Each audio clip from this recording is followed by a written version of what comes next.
She called me broke on her wedding day, so I played her father's final message.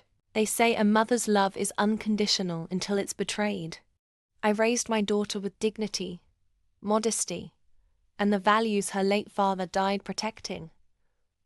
I never flaunted wealth, never spoiled her, because I wanted her to become a woman of character, not greed. But on her wedding day, in front of chandeliers and champagne flutes, I saw who she had become. And she had the audacity to call me broke. The ballroom was packed with laughter and clinking glasses. Her groom's family aristocrats with polished shoes and plastic smiles whispered about my simple dress and the fact that I'd arrived in a taxi.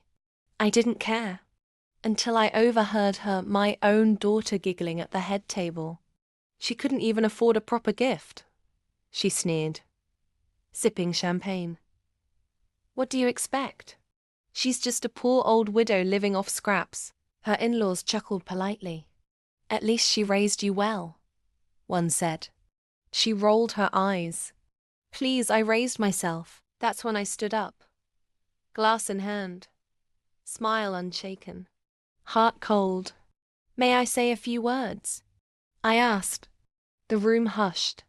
All eyes turned to me. I want to propose a toast, I began.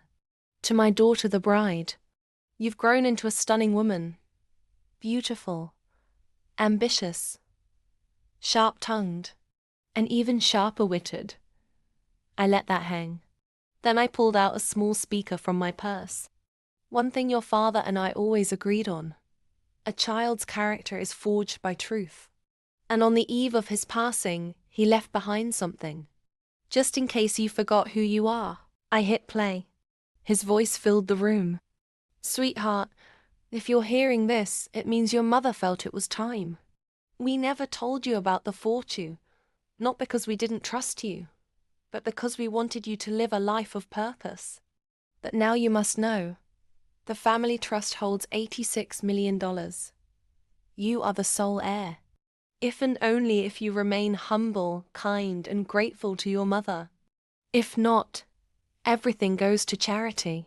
Gasps echoed around the hall. The groom paled. His father sat straighter in his chair.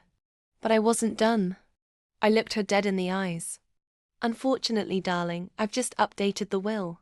I pulled out a notarized document and handed it to the officiant.